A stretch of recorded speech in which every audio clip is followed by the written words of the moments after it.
Welcome back, Flyers Nitty Gritty fans, to Getting Gritty with It with your host, Yariv. Wolok, my partner in crime, as always, Vasili Gianarakos. Vasili, what's going on, brother? Doing good, Yariv. Obviously going into the Four Nations break for the NHL here, so 2 weeks off in terms of hockey. Flyers do break their 5-game losing streak heading into the Four Nations break. So that's a positive, and it is Super Bowl Sunday, so go Eagles, and hopefully they can pull out that Super Bowl victory. Yeah. For those who will listen today, thank you. Hopefully we have a victory to celebrate in Philly. We'll see. It's going to be a huge game. I feel like the Eagles are going to pull it out, but it's so hard to three-peat. And the last time the Eagles went up and won a championship, they also were beating a dynasty and Tom Brady, so like it feels right. It's like perfect timing, I think, right? Yeah. Like, Mahomes and the Chiefs, they had their time. They won their Super Bowls. Now it's time for the Eagles to get back on the top here. So let's see what happens. I'm thinking Hurts is gonna have a big game. So yeah, he's gonna outplay Mahomes, obviously. And let's be honest, Saquon Barkley he is a reminder of a superstar factor. You know what I mean? That everybody talks about with needing that generational player on a team, because when you have a guy who's just unstoppable. He goes from being good to incredible. There's really no in between. It's you can take that next level. There's always that next step potentially for guys, right? Yeah, that's something the Flyers will have to make sure they have if they want to win a championship. Let's be honest, they either that or you have to just load up. You have to be the deepest team in the league, like Vegas. Do it like Vegas, yeah, right. Exactly. Or St. Louis pulled it off. You have to do it with just a really deep roster. But if you are not the deepest roster, you need to compensate with the best talent. You need those Crosbys, you need those Ovechkins, you need those type of players, right? Those generational type of players, or at least superstars. So yeah, I mean, we watched Edmonton do it. Who they don't have the deepest squad, but because they have Draisaitl and McDavid. I can pull them through those playoff series, right? Exactly. Big goal, you need that big shift. Those guys are gonna obviously come through. Yeah. All right, we're going to get to that stuff. Before we do, just want to remind everybody, please like and subscribe. Hit the notification bell for notifications to get notified when we release these episodes. Again, we're recording on a Sunday because I'm still in Israel. And also for the audio versions, go to Spotify and iTunes and give us a rating and a follow there as well. That is the best way to support this podcast. And also shout out to our sponsors, Jim Steaks at 4th and South. Make sure to go get yourself a cheesesteak from Jim Steaks. They have one of the best, if not the best, cheesesteak in Philadelphia. Make sure to go get yourself a nice hot cheesesteak. I'm told it's very cold right now on the East Coast. So probably a perfect time to eat a hot cheesesteak.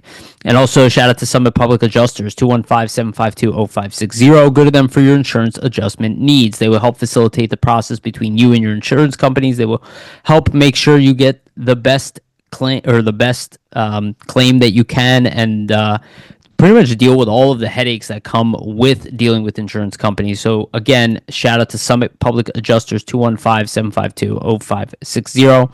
And also want to give a brief shout out to our partner, SportsSpider.com. Guys, if you're tired of searching for multiple websites for sports news, SportsSpider.com has you covered.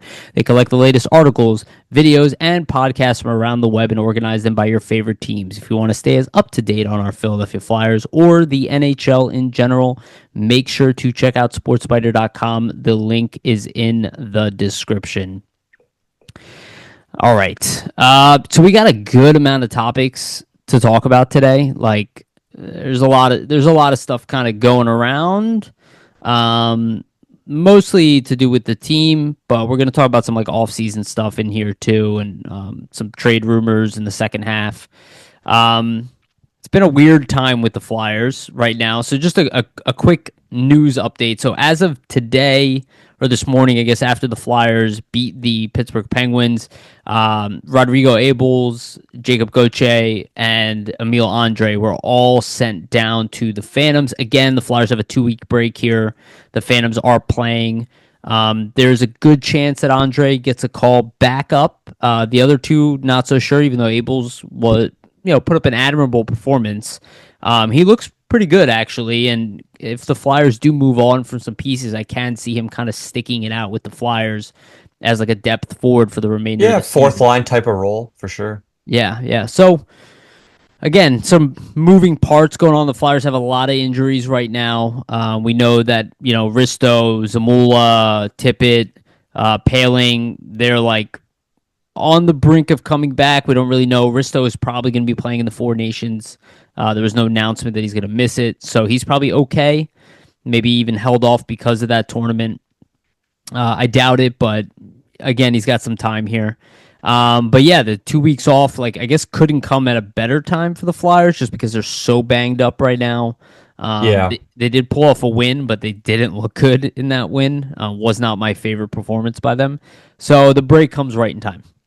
No, definitely agree, right? Like you have to factor in before the win on a 5 game losing streak. And despite the 5 game losing streak, they were had won 7 of the last 8 games. So obviously just a really bad stretch for the team, not a lot of wins, kind of falling into that, bottom 7 in terms of the league and draft pick and kind of where they would be selecting. Obviously, I think you have, a lot of injuries playing a factor. Like some of those guys that you mentioned, especially Tippett, especially Ristolainen, playing really big roles. And you take out a Farabee and Frost, and the fact that the Flyers weren't able to, play Kuzmenko until last night and have yet been able to play Peltier. I think that probably factors into some of their woes in terms of the losses. But really, a lot of it has been just scoring troubles, right? Like they haven't been too bad defensively, nothing crazy in terms of, letting a ton of goals against or anything. And Sam Ersson, we will get to him. We have a whole topic on him because he's been really, really good lately, lights out. It's just been a lot of scoring troubles, right? The team hasn't really had the best of foots in terms of creating scoring chances over this last, 9 game stretch. And that's kind of led into them, losing 7 of the last 9 here. But I think the positive to take away, if there is one positive, is at least you end the break on a winning note. Take the 2 weeks off, potentially feeling a little bit better about yourself. And I would say that the 2 weeks off probably comes at a really good time just for this team because at least in terms of the scoring, right? Probably one of your most offensive threats is Matvei Michkov, and we've seen that when he has rest, he is able to produce at a higher clip. So hopefully, at least for the Flyers, they probably have to think that with 2 weeks off, maybe Michkov can come back looking a little bit more like the Michkov we saw to start the season versus what we've seen, the last couple of months. It's going to be an intense schedule when they get back to because everything's condensed after that too. So they really need this 2 week break prior to that. It's a pretty lengthy one. So we'll see how it affects the team. But I totally agree. So let's get into our topic. So this is kind of one topic. I have as two separate topics on the list here, but this is essentially one topic because it's kind of like it's just something I noticed. I've been listening to some of the other podcasts of late, some of the headlines. Obviously, we talked about this in last week's episode as like hints of the future. But if you've been following this podcast, Vasili and I have been talking about this for almost 2 years. And it's just really funny that everybody now is saying, oh, if you look at where the Flyers are, it's not this off season, but it's next off season. That's the big window. We've been drilling this in everybody's head, probably to an annoying point, but now it seems like other people are catching up. If you guys listen to us for a while, we say a lot of stuff that is kind of ignored until it gets closer to that date. But now, obviously the consensus has been that, you look at the move that the Flyers made, getting rid of Frost and Farabee, trying to clear up cap space. The cap is opening up. It's going to go up substantially over the next 3 years.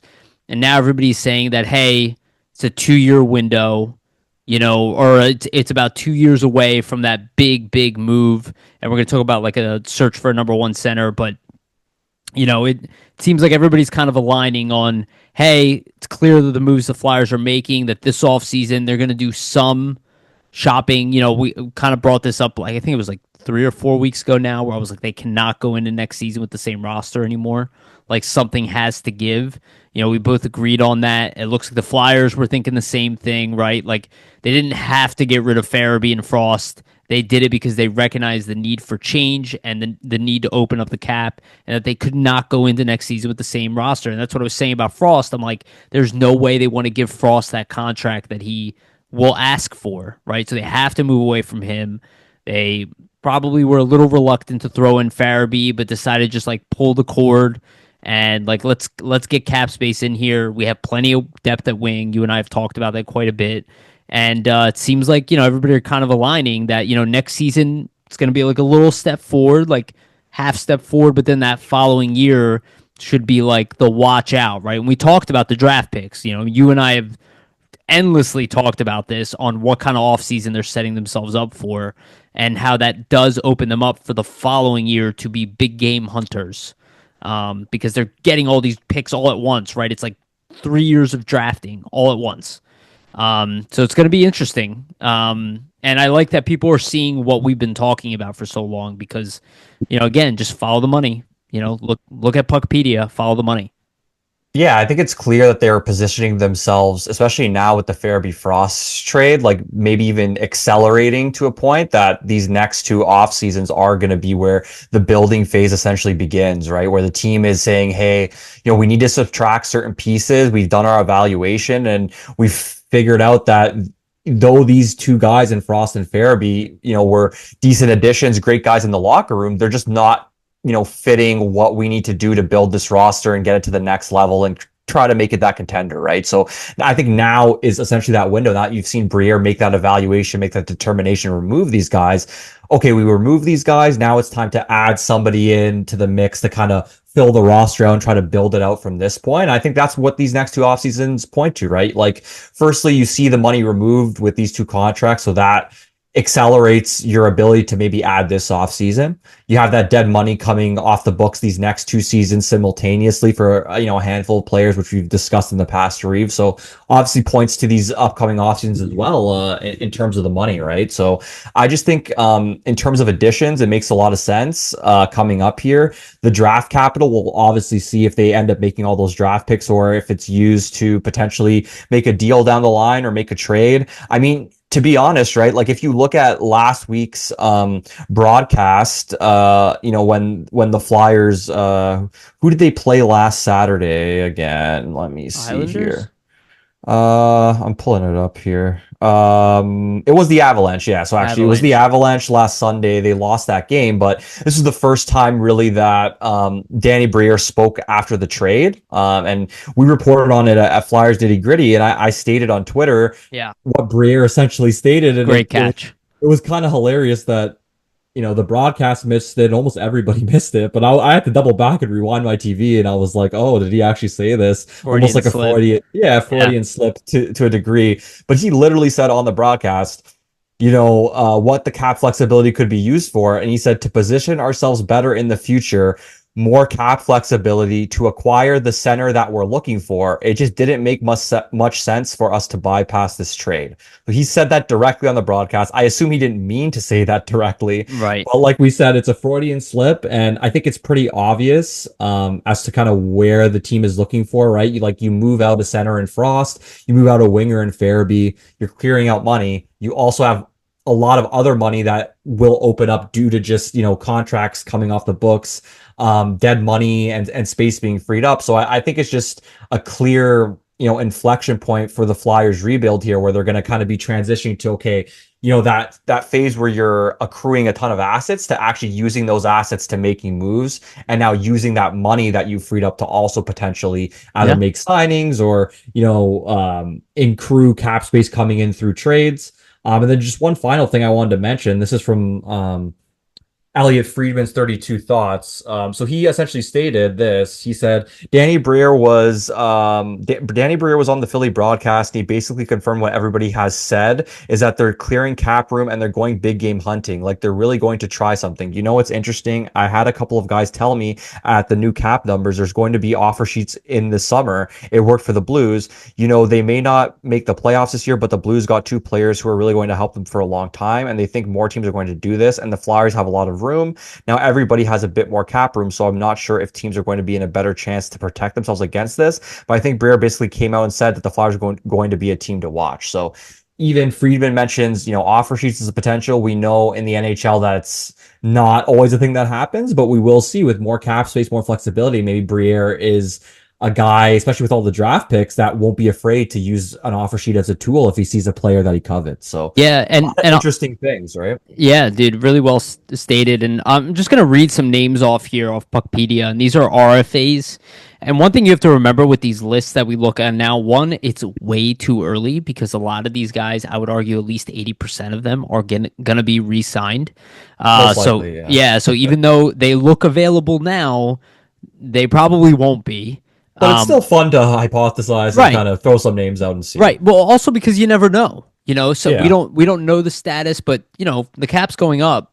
So a lot of these teams are kind of having difficulty signing players. That's going to kind of go away because the cap is going to go up substantially. I think like 20 million over the next Yeah. 3 years or something like that. I do So wonder though if that brings up different different potential issues, you're even in the sense that maybe players ask for more than they're they worth will. or They because will of be. that, right? So that Yes. could be even more like The negotiation double-edged issues sword. or Yeah. exactly.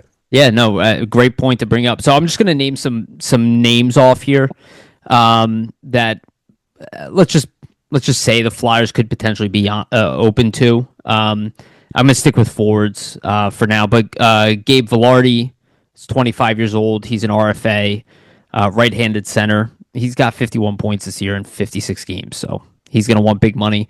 Marco Rossi, we all know him. He might be like a potential guy, but they're about to be like let loose of their cap issues, I and the know, cap is right? going up. So like again, this is what I'm saying. It's It's like gonna have to be a big offer sheet, I'd yeah, imagine. or they Or might trade. trade, or yeah, it might be a trade, and that might be something the Flyers would be interested in, right?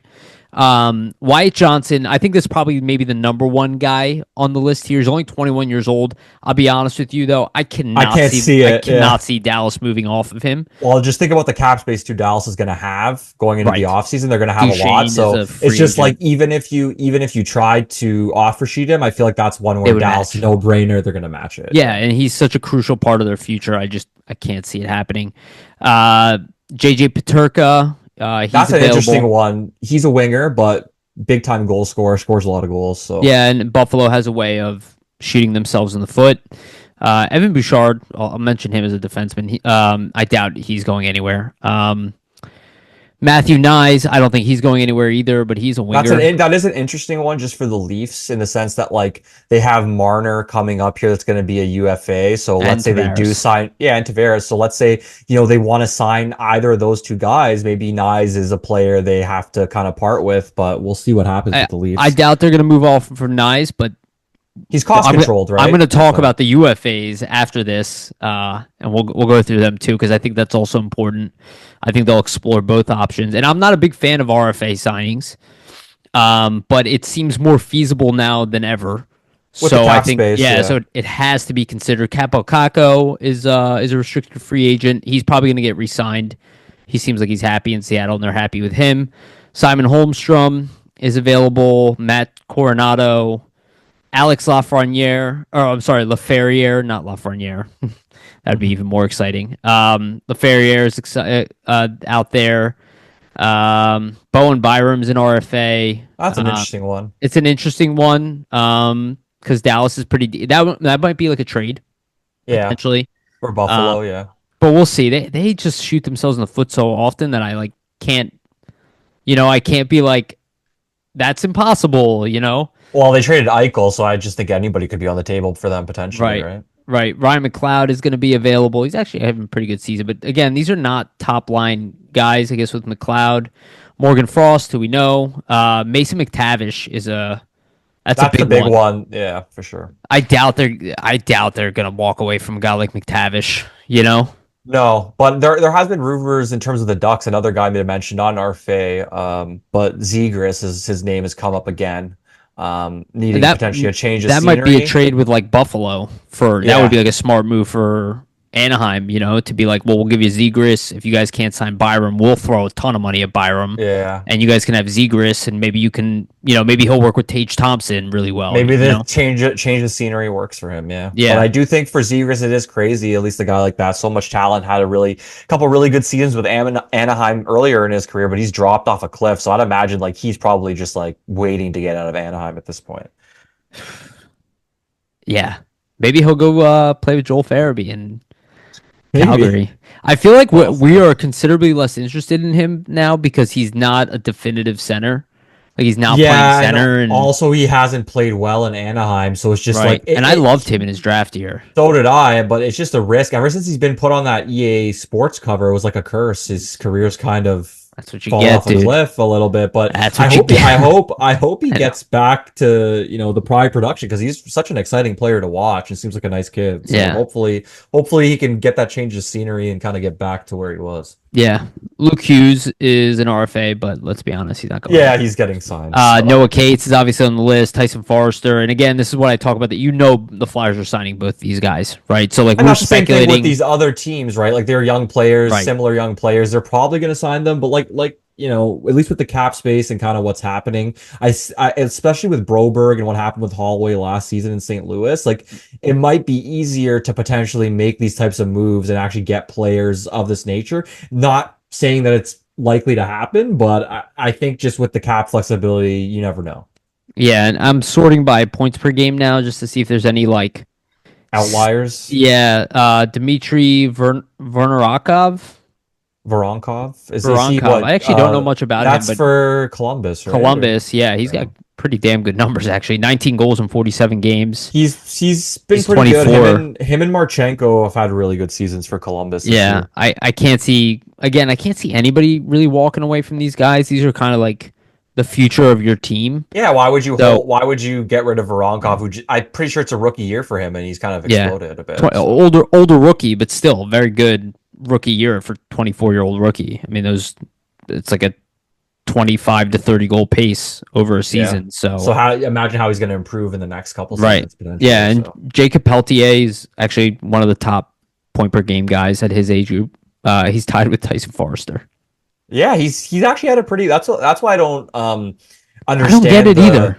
the people placing him in the box of like, oh yeah, he's like that fourth line, third line energy guy. It seems like he's scored a lot in the AHL, point Over per a game point at per the game world player at like point per game at the 22. World Juniors as well. I think there's a lot more offensive upside. I think with Peltier, it's just going to be a wait and see in the sense that he's only played 61 NHL games, not even a full NHL season yet. So at least give the guy like two full NHL seasons potentially a real shot to see kind of what he can do Yeah. maybe in a couple seasons, and then you make your determination, It right? it So seems to me like he's a Scotty Upshaw type of guy. maybe that might be a really good comparison in terms of the Yeah. energy with the skating, but also still has some scoring Yeah. potential. Like maybe could put up like 20 goals, 50 points. Yeah, like maybe he's a top 9 guy who if you find the right mix for him, he can put He up could go in the top six potentially. Yeah. yeah. Yeah. Um I don't think there's anybody else on here really. You want to Um switch to UFAs and just Yeah, kind of let's go. mention Let's those? go to UFAs. So UFAs are also interesting, and obviously these guys are older. But the reason I want to talk about UFAs, and again, remember the guys who are younger will most likely be re-signed. Guys like Mitch Marner, I don't think he's going to make it to free agency. Maybe he'll be traded at most, but I really don't see him moving from Toronto. I know a lot. It's been like talked about nonstop. The guy is too good. He's a two-way Yeah, he player. also grew up there and doesn't want to leave Toronto, Yeah, so but that's another they factor also too. don't have a better option.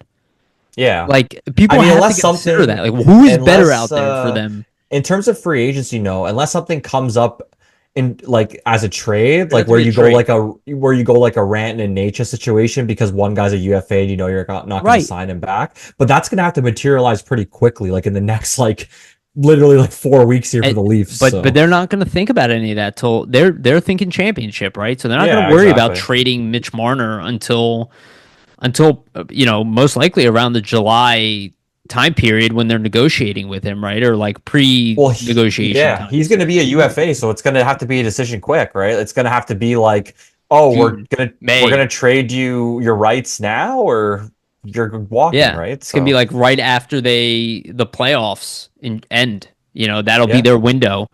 And obviously Mikko Rantanen's on this list. I do suspect that Rantanen might pull a Gansel, Gensel move on them because they are cheap, yeah, and he wanted big money and he's injured right now, I think, because he did not play yeah, last day season. to day or something like that. Yeah, Yeah, that is one where when I look at this list and I look at the players available, if a guy like Mikko Rantanen who can play center, he's not like the number one option on a superstar team for a center, but on this team, he could definitely play center. So I look at a guy like him, I would throw a lot of money at Mikko Rantanen because like And see what happens. Yeah. at worst, he's like he's a Konechny for us, Yeah. right? Like putting up 90 points a year, right? And he's better than that. He's been one of the best players in the league on a very good offensive team, mind you. But it's not like he's not one of those situations like Mitch Marner that only benefited from playing with great players. He makes other guys better. And Of when you course, see yeah. guys like that Double-edged sword. available, they're worth overpaying. It's like we were talking about Saquon Barkley. If you can find one of these X Factor guys and he's willing to come And here yeah, and you can sell him on the fact that like, look, we might just make the playoffs this year, but our plan is if you look at our cap, if you look at what we have internally, if you look at the fact you'll be playing with TK for now or Mitch Cobb for now, be like, we are building something here. And after this draft and see where the Flyers end up drafting and all that, you can make a sell. It's not going to be the easiest sell because a lot of times these guys want to go to where they can win a championship, right? But he's not that old. He's 28 years old, right? So he has yeah. like And a he's already 6 year won, so window. he's Right. already won before. Great point. But I So it's think another for me, thing that's to the most add. tempting by far. Oh yeah, I mean, Rantanen's a superstar. If he is even willing to want to come to the Flyers, I think you have to just explore that. Yeah. Even the fact that he might not be a natural center, like you're gonna have so much money opening up down the line here. Like you're gonna be able to add that center at some point. So I think it's an interesting pitch to him, obviously, to say, hey, like we're building something. If we add you and then we potentially can add a center, we really have a strong lineup and a strong roster and are going to be a team that's probably playoff bound for years to come. Yeah. That's a pitch Breer and the team will have to really, get creative with in terms of, battling out other teams that are probably already Yes. contenders that will be vying for him. But that's what comes with being a GM, and that's kind of where the money gets earned. If you're Breer, at a certain point, he's going to have to try to convince, these top free agents, like in these situations that, hey, even though the Flyers aren't that contender yet, we're building to that point. Like eventually he's going to have to make a splash in UFA at some degree, right? So Yeah. whether it's not this season, whether it's this offseason, who knows? I think it might be like more of a 50-50 for this offseason, especially the UFA pool. Maybe But I even less, definitely maybe 30-70, yeah, but I definitely think like the 2026 offseason Yes. will be like a free agent centric kind of Well, offseason for the Flyers, right? they can go out and get multiple players if they don't Yeah. if they make God willing they manage to grab Rantanen. The following year is going to be a little more mild, right? Maybe it'll be like Of two or course, three yeah. guys. But if they don't do any big moves, it really opens up a huge opportunity for them the following year. But again, I think about who's going to be his teammate in this Four Nations tournament, and it would be hilarious if Rasmus Ristolainen, because I don't know this, but is close with like Rantanen, and That'd be really he funny, is the yeah. reason that Rantanen comes here. It's unlikely, but it's fun to Hey, you think never know. about. You never know, right? Like I'm sure conversations happen. Definitely unlikely, but these guys know each other. I'm sure players have to have talks like, "Hey, how do you like it in Philly? How do you like it in Carolina?" Right? Like it goes both I ways. mean, So let's just say the Flyers finish in the bottom six and they manage to pull off Hagens, right? Or whatever. Let's say it's a whole other dynamic. right, but then you have like if you have a big name prospect, you have Mitchkov, you have Konechny, you have Even Sanheim. easier to sell free agents, Right. sell other players on potentially coming to the Flyers. So. Exactly. You can paint that picture of like, look, this year's going to be a battle, but we're probably going to be even at the We're very gonna be least a there. wild card Yeah. team.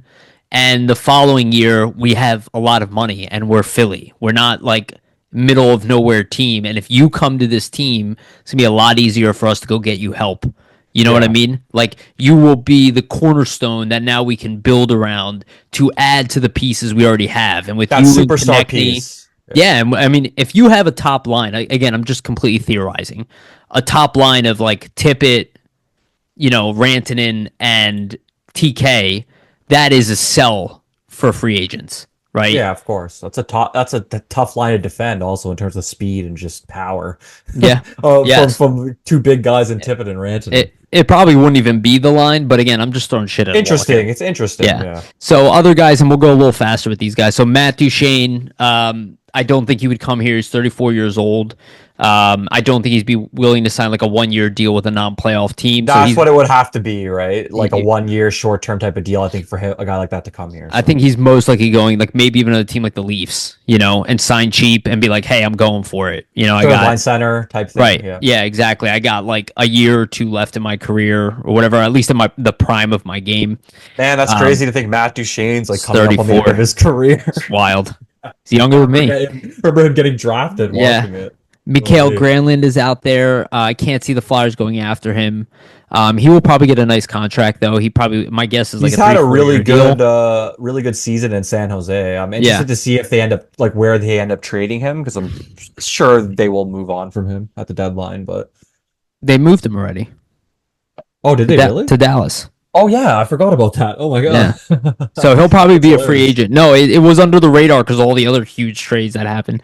So no, I do remember that CC as well, right? Yeah. So we'll see what happens with Granlund. I can't see him being a top pick. Now here's another interesting one. He's not a center. I suspect that he'll get re-signed, but because it's the Jets, I don't know.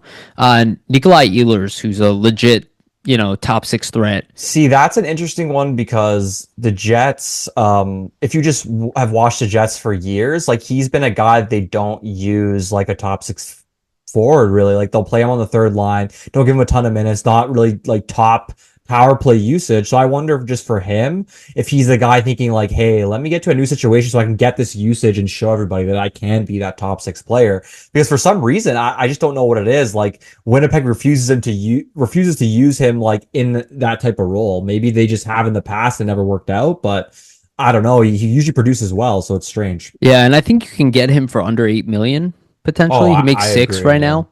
But he would want a long-term deal, so I don't know. And he's also he's a winger. Yeah.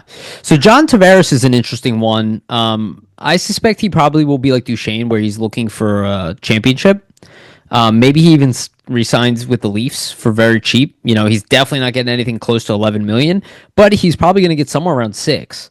If they're close to a cup, like let's say the Leafs go on a deep run and they're like really close and right there, I could see him resigning for cheap. Yeah, with that. he's going to get like a Giroux-like deal. With what Agreed. Giroux got and again, Giroux went to Ottawa, and there is the connection with Ottawa, so it's like a little bit different. But Ottawa was like an up and coming team. This is kind of what I was talking about. It's like, if you can paint a vision and Ottawa's like turned the corner right now, right? So if you can paint that vision that you're like, hey, we have the pieces in place to be better, and if you come here, we can make the playoffs, we can be competitive. You can sell teams on that. Having said that, I think Tavares will again look for more of like a championship spot. Yeah, and I agree too in the sense that like he'll probably look for more of a championship spot. You also have to factor like if the Leafs are willing to resign him, it is his hometown, so he might just be like, hey, I want to stay here. Right, and maybe he'll even take less money and be like, I'll take $4 million a year, but give me a 3-year deal. You know what I mean? I want to play till him, or a 4-year deal. I want to play till I'm 38, but I just want to stay here. Yeah, and you can sign Mitch Marner, and I'll play third line here. Brad Marchand is UFA. There is a good chance he will. Oh wow, I forgot about that. Yeah, actually. there's a good chance he's going to go to UFA. He's 36 years old, and Boston has not been that good. He is their captain. I suspect he's going to like Tampa Bay. Like or that's kind of what like something like that. And if Boston somehow misses the playoffs, which I don't think they will, but it could happen. It's close. They're on the brink. Top. He could be traded. Yeah. Exactly. Yeah, but they're going to need to retool. So it's going to be interesting what happens with Boston because they were carried by their vets. Now they don't really have like the. I think it's kind of almost that underneath. Changing of the. It's almost Changing seems the like guard. Changing the guard for Boston, where like you're moving on from that Bergeron Marchand era to a new era. Of something. Yep. Jason Zucker's out there. Ryan Donato from Chicago's out there. Donato's pretty good, but I don't think the Flyers will be looking at him. Claude Giroux is going to be UFA. He's going to be 37 years old. It would be hilarious if he comes here for like a year. I can't see it. Funny. I think he's just going to re-sign in Ottawa. Well, I think they're kind of starting their ascension to becoming a playoff team every year. We're seeing it. So I think he's going to take a cheap deal with Ottawa and just stay, and see if he can win a championship as they evolve. Yeah, I think. Well, it's funny. Like this is looking like the first year they're gonna make the playoffs, and I don't know how long. And it could be Battle of Ontario with Ottawa and the Yeah. Leafs. That'll be fun. Jamie Benn is a UFA. Um, I assume he's gonna stay with Dallas I think unless so he too, but retires, or if they like win the cup, he might retire. Like, I would love Jamie Benn here even for like a season. That'd be fun. Yeah. Yeah, but we have no real fit for him. He's a left winger. Brock Nelson, he's going to be huge. He's going to get money. He's old. Or not He old, but he's scores. He scores a 33. lot of goals though. I can see a team giving him like a 4 or 5 year deal at 33 years old, I could. Yeah. and probably like 7 million a year. So I don't think the Flyers will be in on him. Brock No, Besser, and you're not gonna want to, give a long contract for the Flyers to a guy like that that's 33, just considering where they're at and Yeah. their kind of, trajectory right now. yeah. Now a guy I think the Flyers will definitely be interested in, but he does not fit an immediate need. But that's Sam Bennett, 28 years old. He was making $4 million a year. I don't know if he'll stay in Florida. There's a good chance he does. Probably higher chance than anything that he stays in Florida. But I know the Flyers probably like him. Yeah, That's, I mean, that's a reality. He would be a pretty ideal type of second line center, like very gritty. Right. Can put up some points. Obviously, we've seen what he's done with Florida in these playoff series and how much of a beast he's been for them. So, I think definitely a Flyers type of player, just the way he plays, very hard nosed, wants to go to the net, goes to those dirty areas. A lot of not garbage goals, but dirty time goals, like in the crease, banging away, Yeah. hacking away. But I could see them having interest too, for sure. Yeah. Especially as like, let's say, the Flyers aren't really a team that adds that top line center this offseason, but maybe it's next offseason they try to look for that. Maybe he's like a depth center piece they try to bring in. But Yeah. it'd be interesting to see for sure. Yeah. I have a hard time seeing him. Leave Florida, yeah. Me Yeah. too. Yeah. Especially They're because a really of good the team. tax. Yeah. And the tax breaks. And I think they really like him. That's pretty much it. From guys like Yanni Gord's out there. I think there's He's going kinda to be, dropped off. to be honest, in terms of like where the Without Flyers Provorov. are. I just think the center situation, them adding a center is probably going to be more likely as through trade than free agency. But we'll see. I mean, They'll look anything at can both, happen. but I suspect that you're probably right. But I do think that if Rantanen makes it to free agency, I 100% believe the Flyers will make a play for him. We might not be close to even the top of the list for him, Oh, yeah. but we're definitely going to try. I would You say have there's going to to be a try lot for of teams. Rantanen. There's going to be a ton of teams that are going to be like 30. throwing the book at him. Yeah. Right? Exactly. Yeah. And again, Carolina will do their best to offer him, but we saw what happened to them last year with Gensel. But Carolina is a really good team, so it depends on what he's looking for. But he's looking for money. We know that because Well, that's why the Avs didn't resign Right. him, right? So yeah, they didn't trade him because he was a problem in any sense with the team or his game. So Though Natchez, hey, it's looking pretty good. He's got like 9 points in like yeah, 3-4 games, so he's Yeah. turning it up for them. yeah. Okay, let's move on.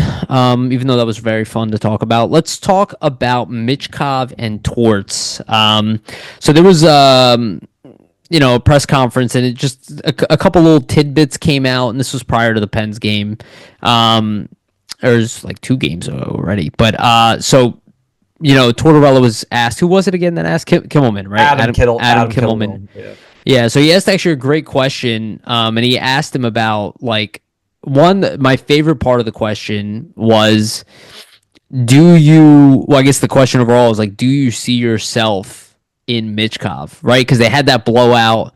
Tortorella benches him for the rest of the game, like in the first period, and he like openly admits that he's like, yeah, I do. He's like, I do see like our personalities are similar, right? Like we talked about this a while ago that we called Michkov Kobe-like. We said like his intensity and all that. It's like that's something that winners have carried, and that's probably where you're seeing. I don't even know if it's clashing, but when you see those, those personalities Those come fiery personalities, exactly. yeah.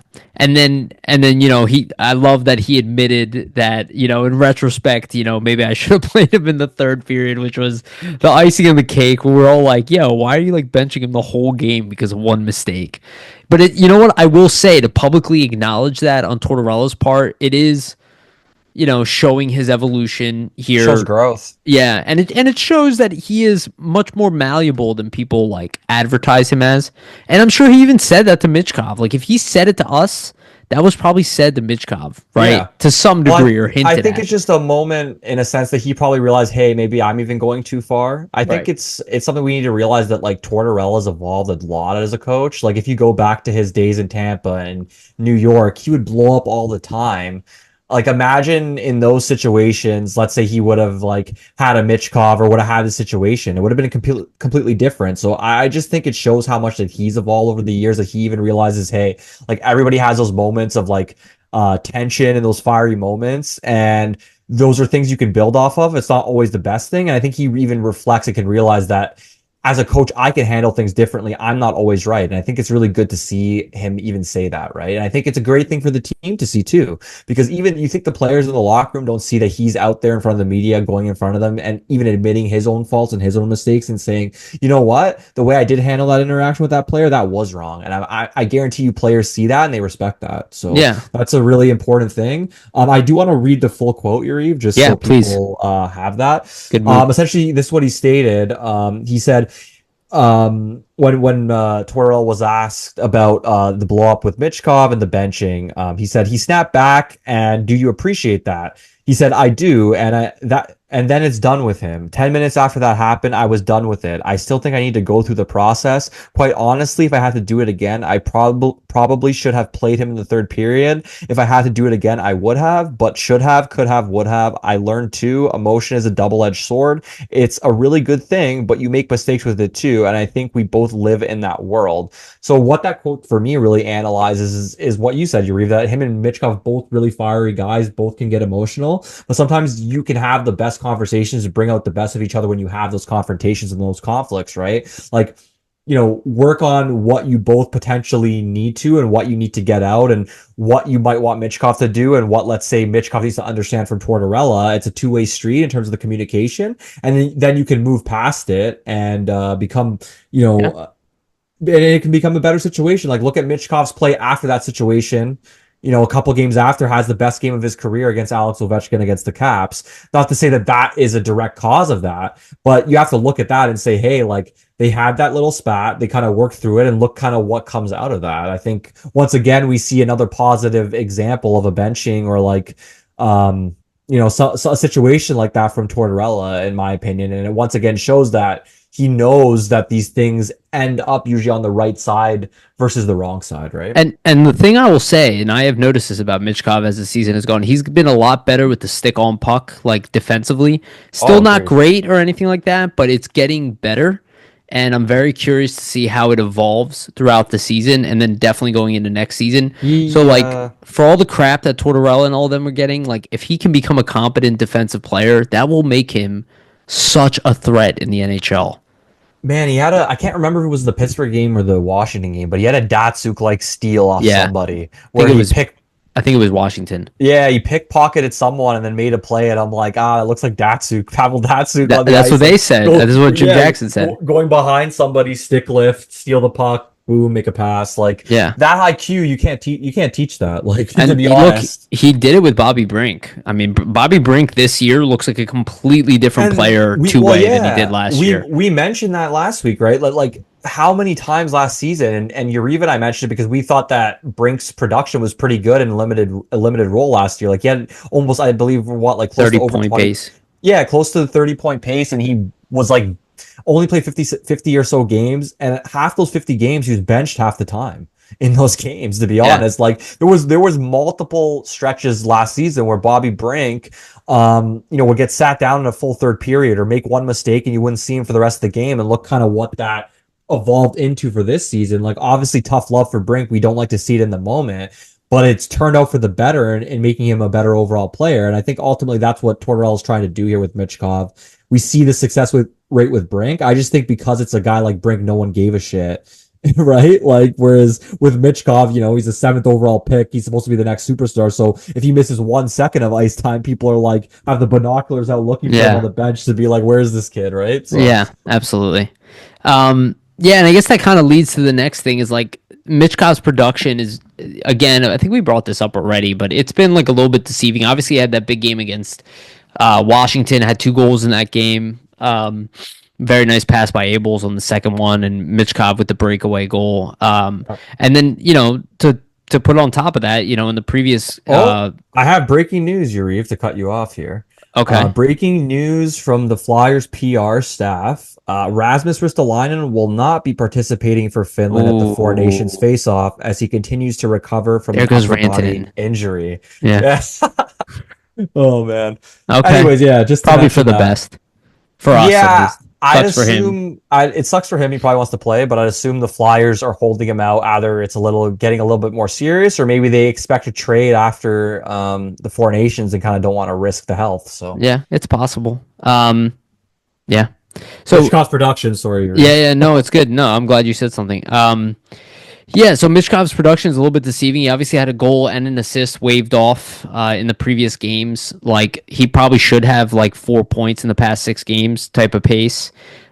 He's starting to pick it back up. I think his production, like stagnation to some degree, is. I think I kind of blame the Flyers team because the Flyers have been like their offense has sucked so bad at times where he has like given players golden opportunities and they just were like unable to handle the puck, unable to make it happen. He obviously had a breakaway against Pittsburgh that he wasn't able to bury, and it's just like I feel like with him it's like almost a matter of time. Like I almost like don't expect a sophomore slump from him, which majority of players run into.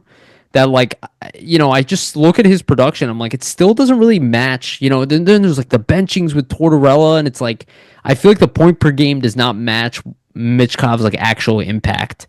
On a night to night basis. And I think he's coming out of it. Obviously, we have a long break here, and you mentioned it earlier.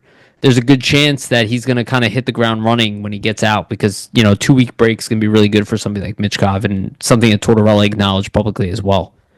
Yeah, I think for Michkov and just his production, like we've seen, like how first of all goals getting called back, where he should have had points, like multiple points in the last few games due to that, right? So that's one thing that you're not factoring in, and then also you have to think about too, if those goals go in those games, do those games and kind of what happens in them change at all, and does the situational play change, right? Like a lot of stuff could happen, right? I think too that's been a common theme for him this season, that like at least in terms of setting players up. I think he could have Yariv honestly like 10 more assists just based on guys probably missing open nets or like missing certain easy passes that could have ended up being like We had another that pass to Frost another teammate. one for the game tying one. Remember that? Or was that Frost or Tippett?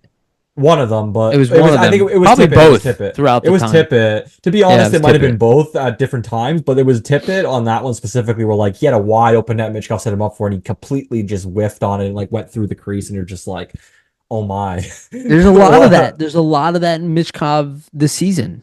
For sure, but I think a lot of it too, I think especially seeing him just do a lot better before the break is a positive sign. I think maybe he's getting over and kind of understanding, okay, what do I need to do on a game-to-game basis, even if I am tired, to kind of prepare myself to be able to produce for the next game. Like, because I look at the Washington game and the Pittsburgh game, like it's not like there's a lot of break time between that, but he still looked really good in the Pittsburgh game, just doesn't get on the score sheet. Obviously has a breakaway. So hopefully you're kind of seeing him start to figure out in his young career how to handle such a condensed schedule, what he needs to do to have his body recover in the right way. Like you got to factor in, like he's still young. He's learning all this stuff as he goes. I'm sure obviously the team's having trainers and everything help him with the process and all that. But just being a 20-year-old kid kind of going through this for the first time, there's going to be things he's going to pick up that will help him in these scenarios in the future, right? So. Yeah. And I was actually recalling as you were talking that he set up Couturier for like a perfect one-timer on the other side of the net last night. Kuz just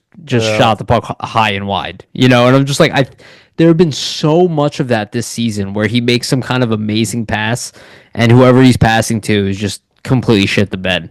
It's happened far too often this year. I think that number 10 is pretty appropriate. And I think if he was on a better offensive team, he would be, probably above a point per game, to be honest with you.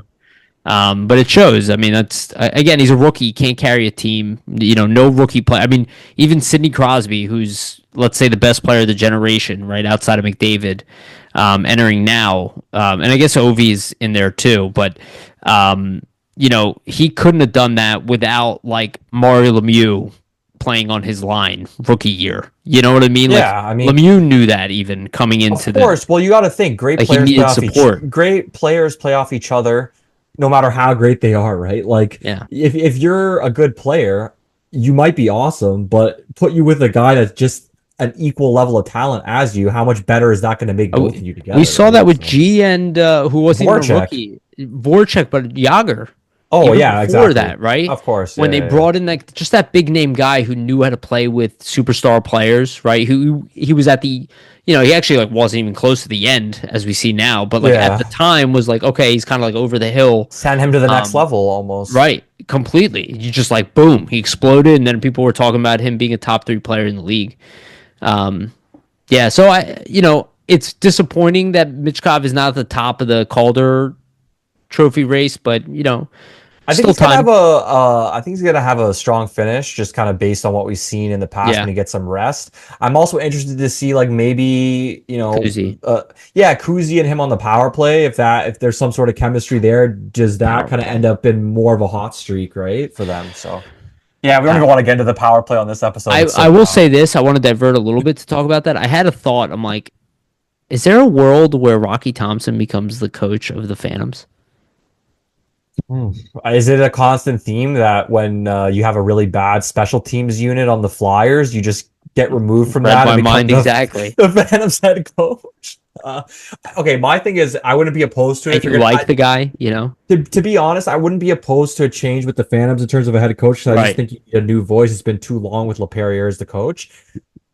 We've seen Thompson in the past, like be a guy that can do a good job with young players. I just think that let's get a fresh new voice across the board, get rid of both guys, in my opinion. Did But you did you see Appleyard's tweet with Thompson's record as a power play coach in the NHL? no, I'm sure it's abysmal, but I This didn't is the see it. best it's ever done Interesting. Okay. this year, 28th in the league.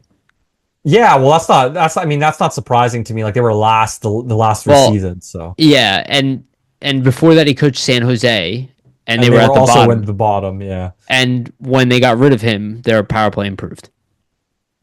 I mean, if you want to point to what could be a cause here, I mean, look no I further. But look, if you don't want to fire him, bring in a power. We used to have a power play specialist coach. I think at this point you're It's even not crazy. it's inevitable. I think like you added Mitchkov and you went from 32nd to 28th. Like, I mean, you should have at least. I think if you would have seen a considerable jump of like 32nd to 20th, then Then we maybe can you have could that conversation. maybe you could say, hey, look Or at even that. You 22nd, moved up 23rd. you moved up 10 spots, 12 spots. Maybe we could give you some leeway and like point at the fact, oh, there's a position that maybe things continue to improve as the years go on here. But I just think the It's writing's on the wall. He's obviously getting fired. such a poorly coached power play. The writing's It's on the wall obviously so. at this point. Yeah, it's the system, everything about it sucks. Not the players on it. They're not going to be top of the league, but they can be in the middle, and it sucks. They It just need to flip it on its head. Like you've done this same, run the power play from the top with the umbrella for 4 years. It has not worked whatsoever. Run the unit from the bottom behind the net. That's my suggestion for honestly the last 3 years. They haven't yet to take it, but I'd love to see what and, would happen if they switched it and I around. still don't see York getting a chance on the power play, which baffles me. Completely baffles me. I do not understand that at all. They gotta up that You trade value you for Rasmus Ristolainen. Yeah, but you trust York enough to play against the best players on the other team, but you don't trust him to give him a chance on the power play when Yeah, that I was mean, his it's whole juniors career. fair, and it's not like the power play's good, so you can make any Not sort of once. You reasoning haven't as tried to it this why. year. Not Yeah, once. It's not been tried once. They were like it's down defenseman. No, Risto. it's all And about I the like trade value. Risto. But Yeah, me too. I just don't get it. I don't understand the power play. I don't understand why you don't have Mitchkov on his off wing. Like Yeah, now they have the tactics don't make everything sense. is You know what? I will say the Mishkov thing with the off wing is he actually, if you watched him with Ska, he played on his strong side like a lot of the time. So he actually likes being on the strong side too. So that could be a factor into I that. think he's great everywhere, but my point is that like I Try don't. different things. Yeah, try different I things. It's also, been so abysmal. but Like even it's what's not like tried, I don't like I mean, and that points to what we said before that maybe there's a problem with the or don't coaching. Just love. schematically, I think they just need a new, fresh voice to be in charge of that power play and bring new ideas. Because whatever ideas Thompson's bringing obviously are not working. So Yeah. And there is the Mike Sullivan conversation that keeps coming up. And again, I don't think the Penguins are going to fire him, though. I think as long as Sidney Crosby's on that team, I don't think Mike Sullivan's getting fired. I guess we'll see. I mean, Crosby, I it'll think, be likes him too interesting. much. He does, yeah. And he's a really good coach, so I don't even know if they'll benefit from getting rid of him, even Yeah. if they're rebuilding. Like, I don't know. Okay. So talk about premiering. So I did have on here Peltier and Kuzmenko, but obviously Peltier. What was the reason I missed it? Because I watched the game like this morning. Oh, And I was just up till like not. two He thirty in the wasn't morning last cleared. night. It's still visa like Oh, it's still a stuff like. visa issue. Yeah, he wasn't cleared due to that. The paperwork's still not completed, I love it. He's unfortunately. here, but he can't play yet. No. So poor, unfortunately, Peltier, we didn't get to look at him, and we'll see him after the break. Obviously, at this point, we didn't get to see him before, but Kuzmenko did have his first game. First assist on his first shift for the Flyers. Yes, So one of the that's pretty fun. fastest point producers in Flyers history, which is interesting. Look, the skill is obviously there. I think with Abels being sent down and now Peltier going to be coming into the lineup, I think there's a good chance that Abels line, Abels, Coots, and Mitchkov line probably won't be coming back together. It Um, could end up being Kuzmenko, Kutzbichkov, maybe. We'll right. see.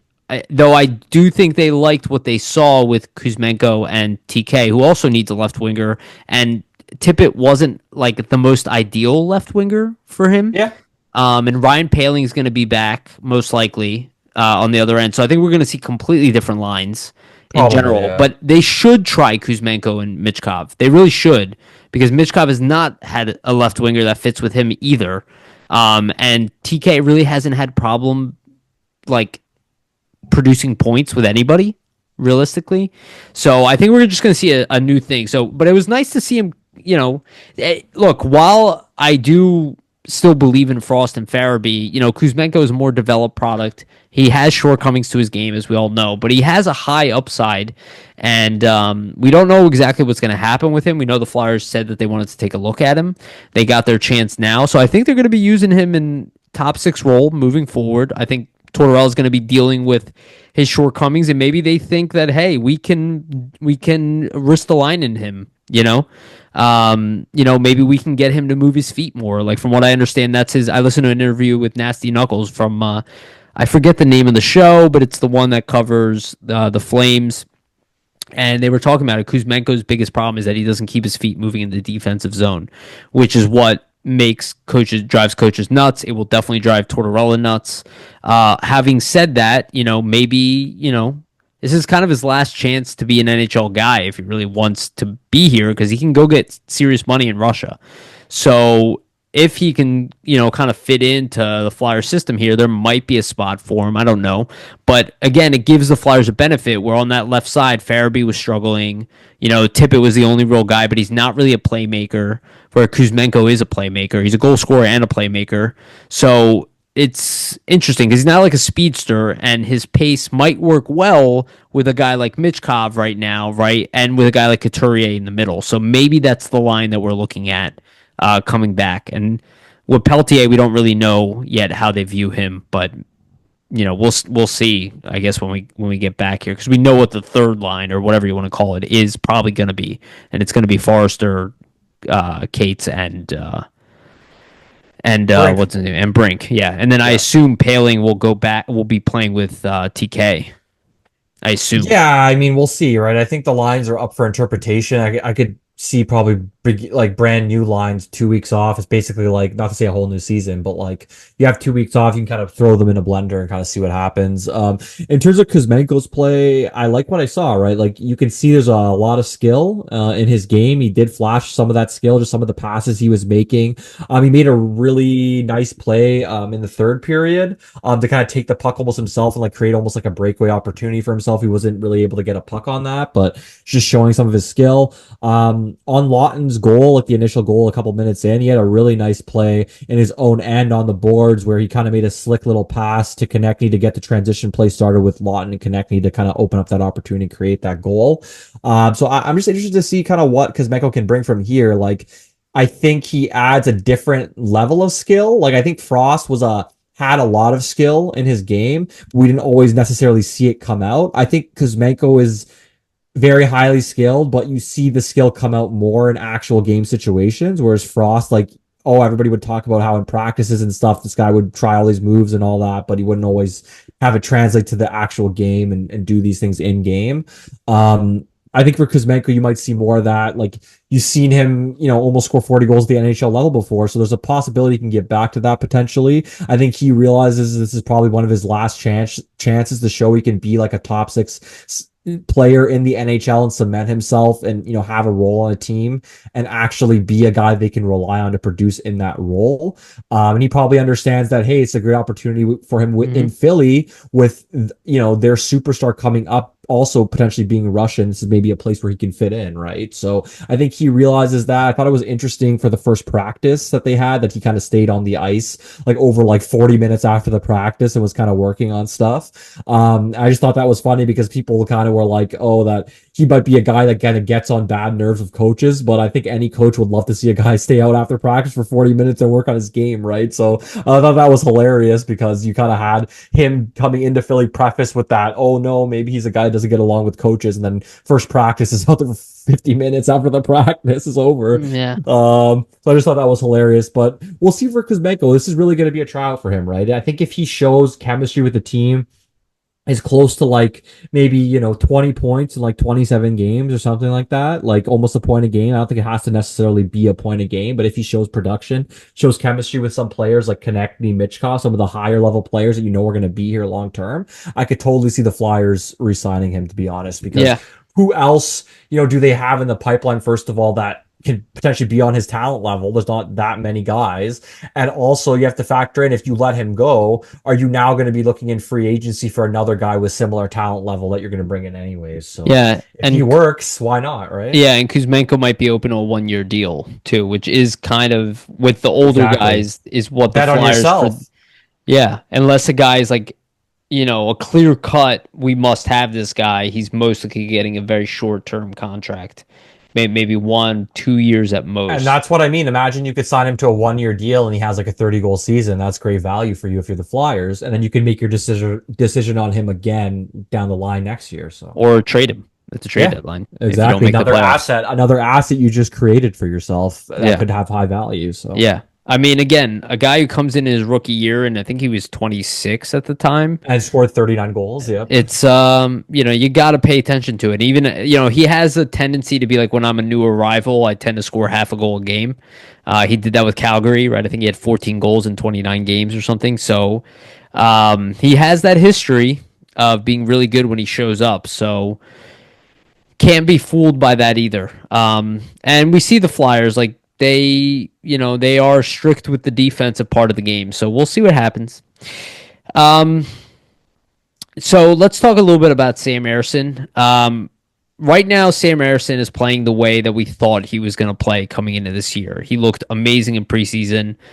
He looked very good at the beginning of the season, had all those injury woes. And even though the Flyers' record is not incredible, and even his numbers are not like amazing, he's still just under 900. He's getting close, save percentage. His goals against is not too bad. It's at like 2.7 something. So 281. Yeah. 281. Okay, sorry. So close to what I was saying. So those numbers aren't bad anymore. They're not like embarrassing anymore.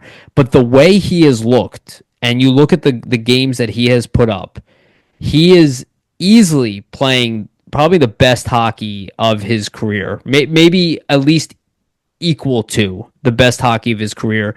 And he looks like a star goalie, even to the point where people are asking, will he start for Sweden? And that question has to come up, because if it's the Sam Ersson we've seen of late, which can he be that guy consistently? He's going to have to prove that. But the guy we've seen as late is a top 10, top 15 goaltender in the league.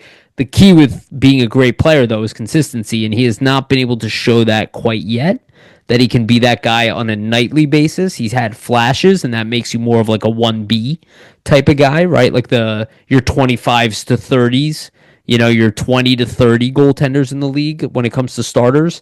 So we'll see what happens, but I have to say, man, the way he's looked of late, he's been, like as good as we were hoping he would look this year of late, and it changed the Flyers' fortunes because if he did not bring that game to the Flyers, they probably would have lost more games, and they could have just like kind of collapsed on the season without the way he's played of late, which maybe some people want, but watching a team collapse is not pretty. No, he's been really good, and to your point, right? Like in the past 7 games, out of 5 of those 7, he has a 920 save percentage and above that. So Right. just to go through the stats, like back on January 21st, the Flyers win 2-1 in OT over Detroit.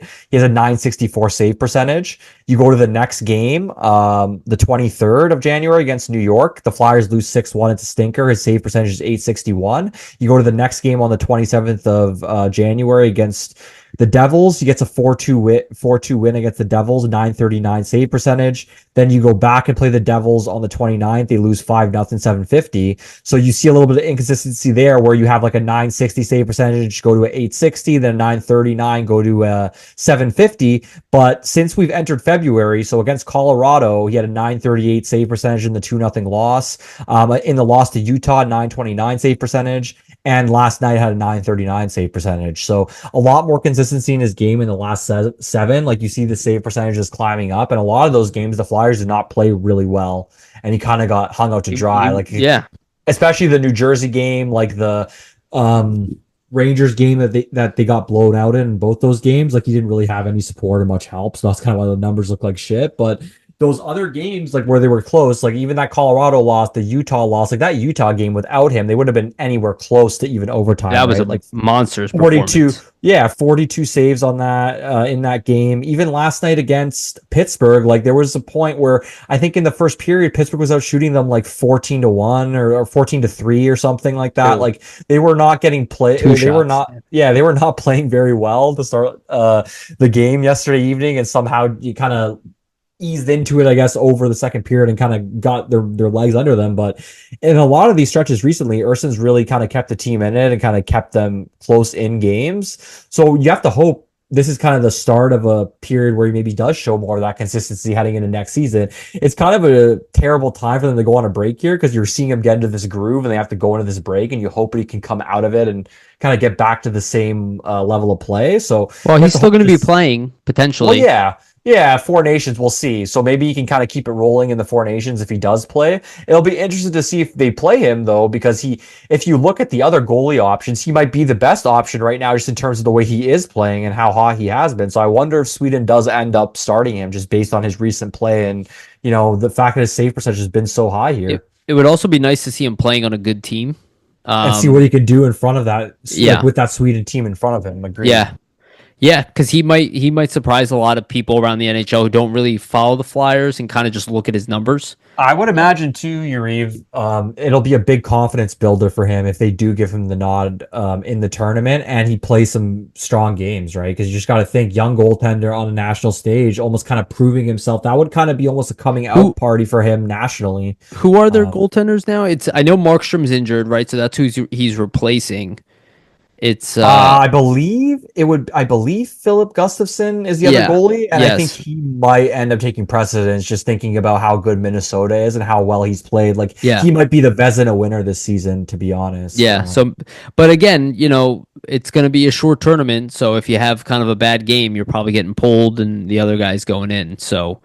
So it's Allmark, Gustafson, and Ersson now as the goalies. Okay, so good. He's got good competition. So we'll see what happens. We'll see if he gets to play. I think the Flyers probably prefer he doesn't play, especially because they're probably going to use him in 80% of the games down the road. Yeah, the injury history too, right? So. Yeah, they're going to want to use him a lot. And Tortorella said that in the recent press conference. He's like, He's going to get the lion's share of these games. That tells me he's getting 80% of these games. He's only played 25 games this year, so Well, I think they're going to test him. To your point, they're trying to see like what you said, right? Can he handle that starter's load? And when we give him that load of work, is he able to produce and perform consistently with that? Above a 900 save percentage, right? So I think that's what the Flyers want to find out about him to end the season here. Yeah, because they're going to bring in. They obviously have Bjarnason coming in, but with Kolosov.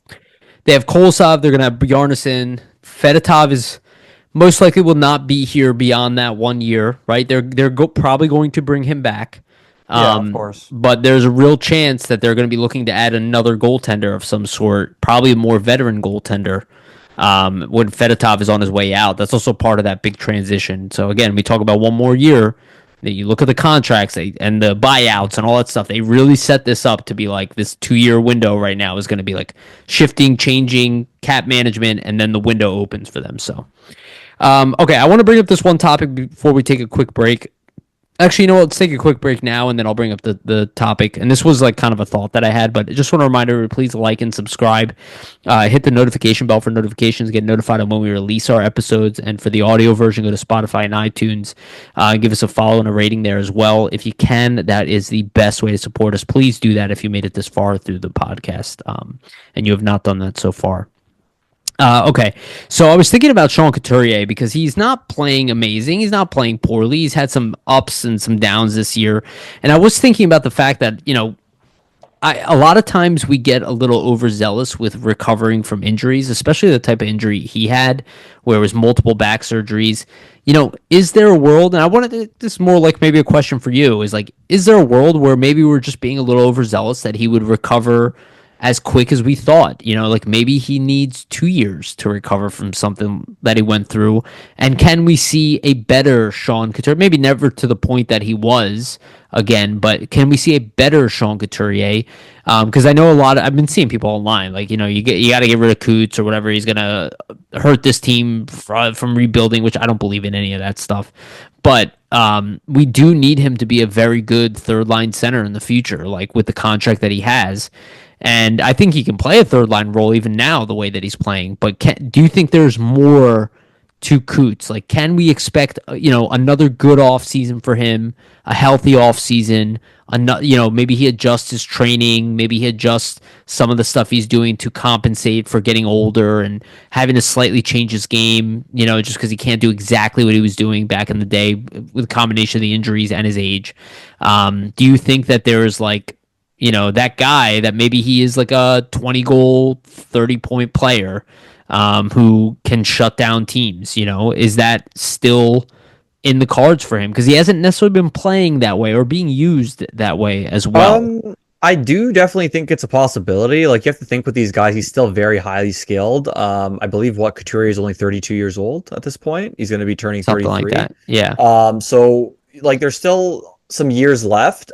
I think with an injury like that, it's a very, very tough injury to come back from. So I don't think you're going to, even though you are back and feeling healthier, I don't think necessarily you're going to be back up to game speed right away. So you have to think the first half of last season, was that getting up to speed? He looked a lot better and then he got hurt again and then more recovery. So maybe there's even more time involved now in kind of getting back to that base level from the other injuries he suffered, as well. So I think it's a really interesting question. I think for Couturier, it's possible for him to get back to that 20 goal level in my mind. Maybe become like you said, 20 goal, 35-point guy, maybe 40-point guy, kind of in that third line type of role or something like that, where he's, on your PK, can get you around 15, 20 goals, put her up around 40 points, but still be super valuable for you because he has some production, really good defensively, really good leader, right? So why wouldn't you want him on the third line? Almost like a perfect kind of position.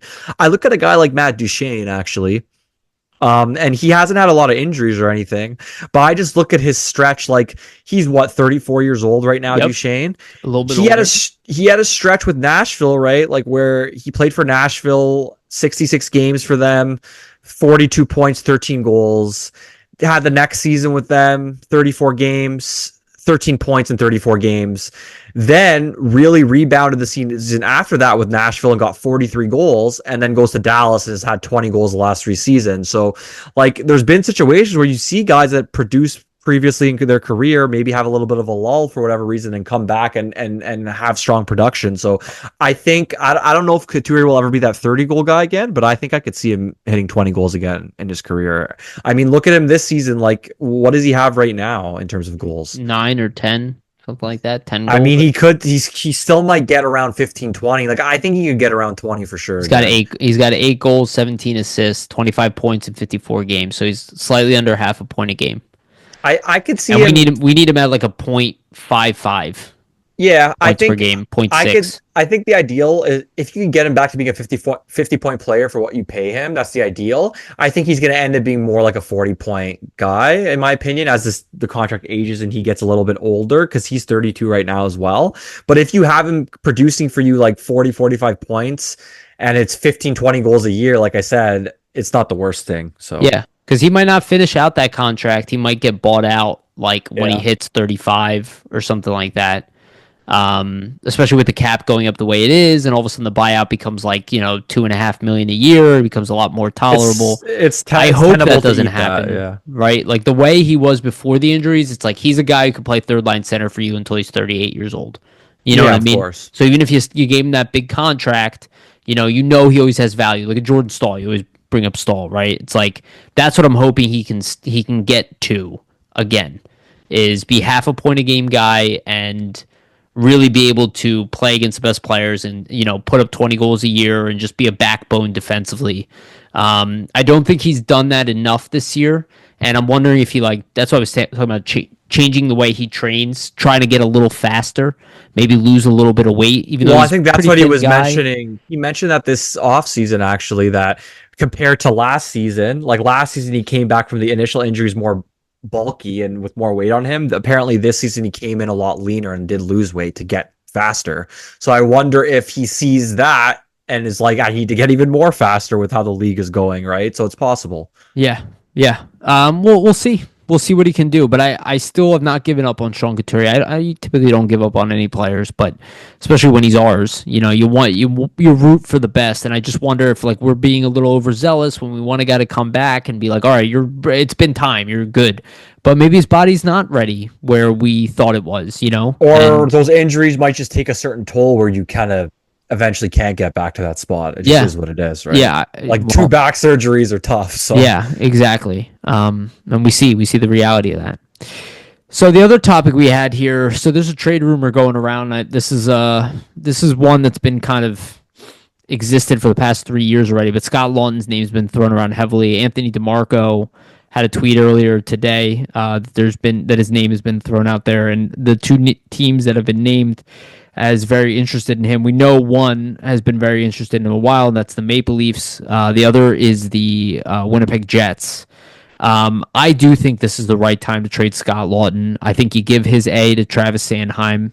Sanheim is the leader of the defense, clearly one of the leaders of the team. Let the Travi lead as assistants. Yeah. And you see two huge guys for the locker room, Frost and Farabee, were both moved. So Briere is showing you he is not afraid to move locker room guys. And you look at the fact that you could wait it out and maybe trade Laughton next year, but he's having a pretty good year.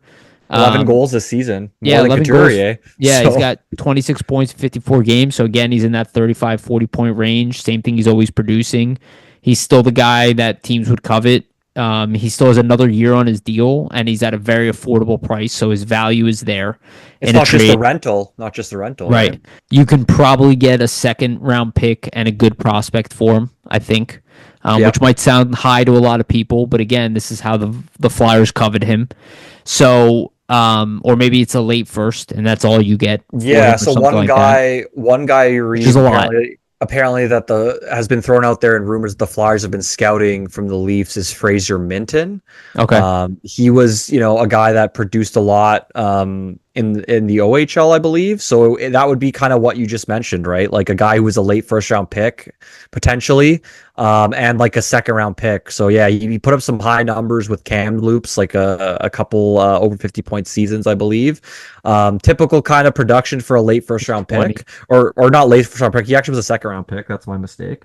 But yeah, so he's one of those guys that you would expect maybe for a lot. And like if you did get a second round pick, pretty decent prospect. Like I wouldn't say like a blue chip or anything like that, but a guy that it plays a center position and is a position of need the Flyers are looking for. So that could be somebody of interest. I mean, Lawton is a guy that his name has been out there forever at this point, right? So I think for the Flyers, I mean, if they don't trade him this season, next season probably will be the year potentially with the 1 year left on the deal after.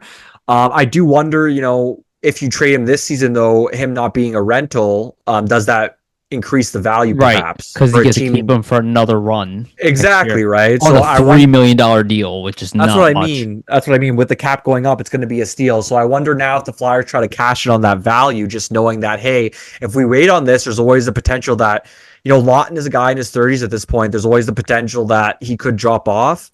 There's always the potential he could get hurt. Like, what if you wait on this and he gets hurt next season? You can't deal him, right? So I think now could be the time, like you said, with Farabee and Frost being moved. I think maybe the team is just ready to kind of take that next step where maybe certain guys that were established or cemented in this locker room, maybe it's time for the team to kind of show, okay, how that culture has evolved. And now that we trade these culture guys, can the room survive and what can the room kind of do, after guys like this were kind of removed, right? So I wonder what's going to happen. We'll see. But I think there's a real possibility Lawton could get moved.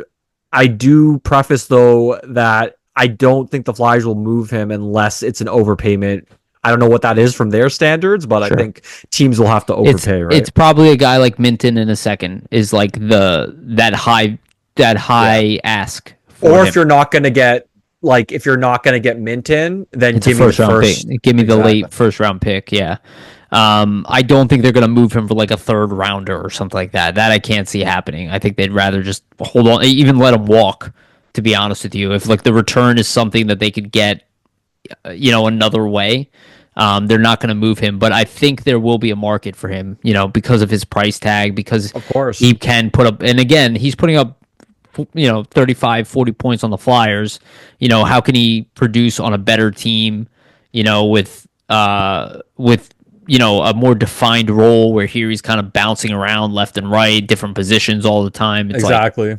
Playing center, playing wing. Yeah. And a lot of teams, like even a team like Buffalo, I think would they be interested in him? Because their locker room is such a mess all the time. And as a culture piece. Yeah. Yeah. And they need a culture piece. And so do we. But again, if the Flyers are really lining up to make big moves, you have to be willing. You cannot go into next season with the same roster next year. That I know. I am sure of that. Yeah, and I do think the fan base is expecting it. I think too the way that the locker room has kind of progressed in terms of the fact that Sean Couturier is back, he's cemented, he's not injured anymore. You've seen Konechny step up into that leadership role. You've seen Sanheim step up. You're seeing other young guys, right? Step up as well, like a Cates, for example. Yep, he's going to be here for a long time. And you have a Nick Seeler too on the back end too. I think, and you have Jetlichenko coming.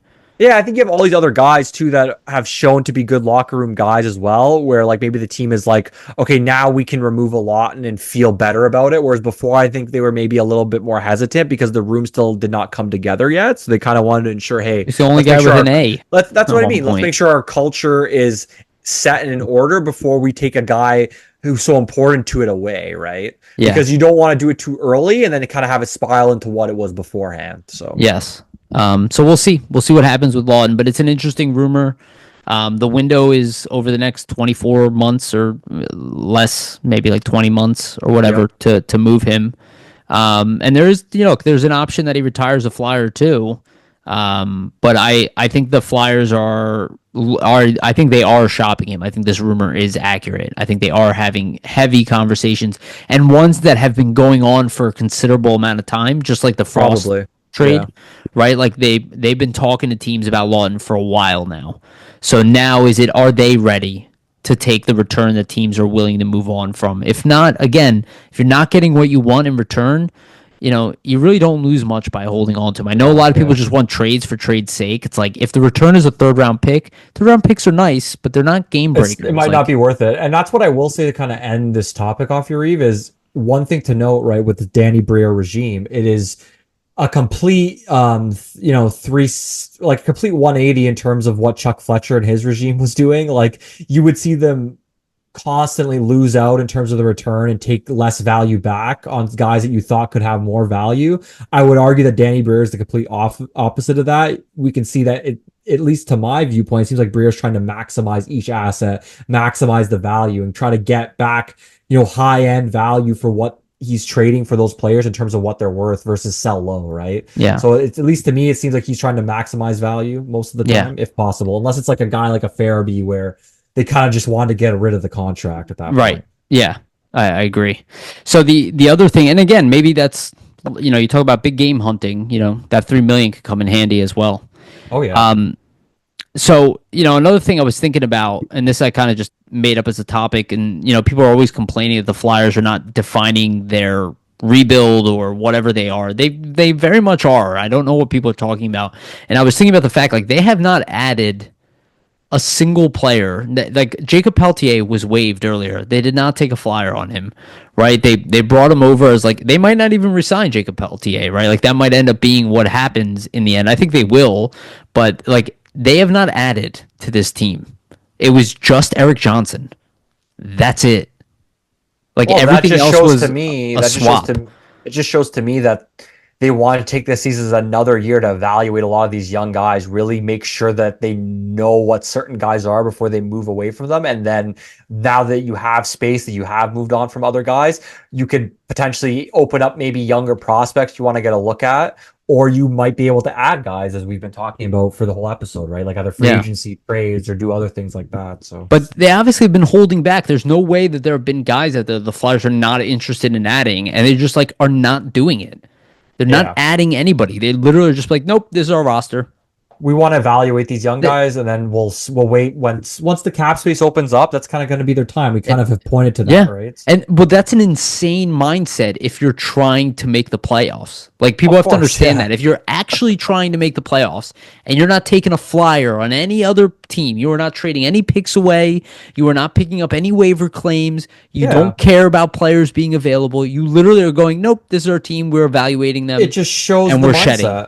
It just shows the mindset on what they're focused Right. on. They realize that for this team, the time is not now. It's going to be in a year or 2 or even 3 years from now. That's really going to be their window of when, okay, that's going to be when they become that team, Yariv, where, oh, there's an interesting player on waivers that could help us win now. Yeah, let's take him and see maybe if he fits into what we're trying to do. Or like, there's an interesting deal that's opened up, with this team, and we have something that can make it work and it might work for us, then we're going to be involved. Like, I think the Flyers are slowly moving into that phase where they're going to be that team that's more involved in these deals that are happening and these players being available. They have to get to that stage, though, and that's what they're kind of building to the point where they can be that team that's involved in every rumor, involved in every, trade or UFA signing, because they become that perennial, playoff team that you can actually safely say, okay, we have the foundation built and it's going to be one that's here for a long time. And now year after year, we can consistently think about ideas of how we can make the foundation better and add to it, right? So, Yeah.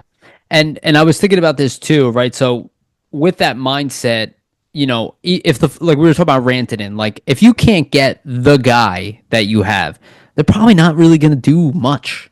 yeah, I think. agreed. Right? So that leaves, like, who are the names internally that the Flyers are looking at next year? And the ones that I have listed, and these are all guys that I think will get a look in preseason next year to make the Flyers, and that is Barkey, Bonk, Luchenko, Grams, Yeah. Tuamala, Zayd Wisdom, McDonald, Rizzo, and I think Ethan Sampson potentially will get a look as well, just because of the way he's progressed. But he still needs to make a jump. I'll make that very clear. For sure. But yeah. he has jumped significantly in the short time that he's been here. And there aren't many names, like, beyond him that I think the Flyers are currently looking at that we don't already, have already not had NHL time or whatever. But these are kind of the next men up. And I think that's what we're going to see a lot. I think we're going to see the roster change, and I think a lot of these young guys are going to get opportunities. Yeah, well, you got to think, right? They're Briere's guys in a sense. A lot of these guys that were drafted, especially like Barkey, Bonk, Lachenko, even Grans, they traded for him, right? That regime traded for him. So like, these are Briere's guys. So of course he's going to want to get a look at them at some point, and that's what you have to factor in. Yeah. Like, especially with other prospects too. Like, when you start to see maybe some of those older prospects on the Phantoms maybe filter out a bit. Like, let's say you see a Elliot Desnoyers, for example, get let go here potentially. you Right. could look at that and say, well, that wasn't a guy that he drafted or was even drafted recently, right? Like, so you have to think about all these recent draft picks Briere's making, and you have to factor in there's a reason why maybe certain guys might be getting let go, and it's because he might want to see his draft picks that he's made, his regimes made themselves graduate to that AHL level or get some looks, right? So that's Yeah. another thing too. Once the AHL roster turns over and the NHL roster turns Yeah. over, you're going to see a bunch of that, I would Yeah. imagine. And like guys like Gendron are out there too. I don't think he'll be ready. No, no. You But know, I that's an don't interesting guy though that we are very. keeping an eye on for sure. Yeah, yeah. And again, Lixell's a UFA, so we'll see what the Flyers choose to do with him.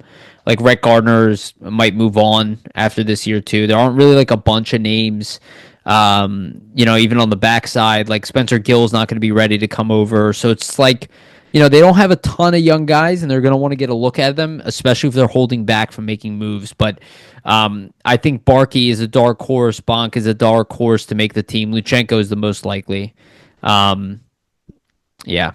And yeah, so speaking of Luchenko, we'll end on this final note. I just wanted to bring this up. We're not going to do a full prospect update right now because we had so much to talk about today. But Jet Luchenko last night, his team lost 10-7. What a game. Firstly, 17 goals in a hockey game sounds like a football game. Wild, yeah. But Luchenko walked away with a 4-point night, 2 goals, 2 assists. He was also a +1 on the night. So even though his team lost, he was in the plus category. But that leaves him with, I had it open earlier. That leaves him with 36 points in 27 games, a 1.33 points per game that has been increasing as the season has Yeah. gone on. Again, over a full OHL season, that is a 95-point That's what I pace. mean. You got to imagine, like, if he didn't start a season with the Flyers, let's say, didn't miss that time, didn't have to go to the World Juniors, didn't miss that time. What would the numbers be looking like? You'd have to think it'd be substantially higher than what it already is. I think he would have hit And 100 points. agreed. And I do think too, like it's going to be interesting to see if once his season ends, because obviously Guelph is not making the playoffs. They're not a very good team. If the Flyers plan to maybe bring him back to Philly, and if he ends up getting in any like regular season games to end the season, because Especially if you I move think Lawton. yeah, that too. But I do think how many games did they end up playing him in the NHL? Was it 4? 4. Okay, so he technically can play, I believe, 5. five more Yep. before they burn the ELC. So could totally see him maybe like come back for the maybe like 5 or 6 final games, but perhaps we'll see. Yeah, I would love to see that, to be honest with you, especially if the Flyers move on from a guy like Scott Lawton, Yeah, there's right? room, and why not try to integrate him a little bit early, right? Because I feel like at this point it's probably a no-brainer he's going to be on the team next season What? just based off what Let happened. me ask you this, and I know we're extending a little bit. We'll end in a second here. He was named captain of the team in Guelph. Do you think that is anything to do with his status staying in juniors? No, I would have to assume Me he's with the neither. Flyers next season. I just can't see him making the team this year. And like, first of all, playing and he didn't really look out of place. Like there were certain games where he was overmatched and all, but like he could keep up with the pace. You only have to imagine another season of firstly training, now having that firsthand experience, understanding what the NHL is like because he had his little cup of coffee, using that in your training to kind of understand, okay, what do I need to trade for to prepare myself so I can be the most effective that I can at the NHL level. I just think factor all those things in together. Like he's going to be a center for this team next Yeah, season, and they have no centers as well. So, yeah. And you can you know, also think of his production because he's a borderline this year's pick player. He yeah, literally missed exactly. it by 2 weeks. This is a 100-point player in this draft that the Flyers took Exactly. last year. And I know that's weird to say, but that there's a good chance that that's the case. Okay, that's it for us. Vasili, anything you want to leave our audience with? No, just over the Four Nations break, we're going to continue to, have this podcast coming out with episodes. There'll still be content on flyersnittygritty.com. So just continue to check everything out over the break here. And we'll be back in 2 weeks talking about actual Flyers hockey. Yeah, hell yeah. All right. Thank you, everybody, for listening. Just to remind you, please like, subscribe, hit the notification bell for notification, get notified when we release these episodes. For the audio version, go to Spotify and iTunes and give us a rating and a follow there as well. Again, that's the best way to support our podcast, so please do that if you have not done that so far.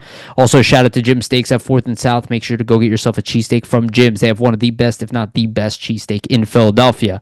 Shout out to Public Summit Adjusters. They will help you with your insurance adjustment needs, help you facilitate between you and your insurance company. Again, that's Summit Public Adjusters, 215-752-0560. And a shout out to sportspider.com, the aggregator of sports content from all over the internet, NHL, Flyers. Go to them. They are our partners. Our stuff is pinned at the top. The link for them is in the description. Thank you all so much for listening. Thank you, Vasili, for coming on again and working with me on time. We love you guys, and remember, always stay gritty.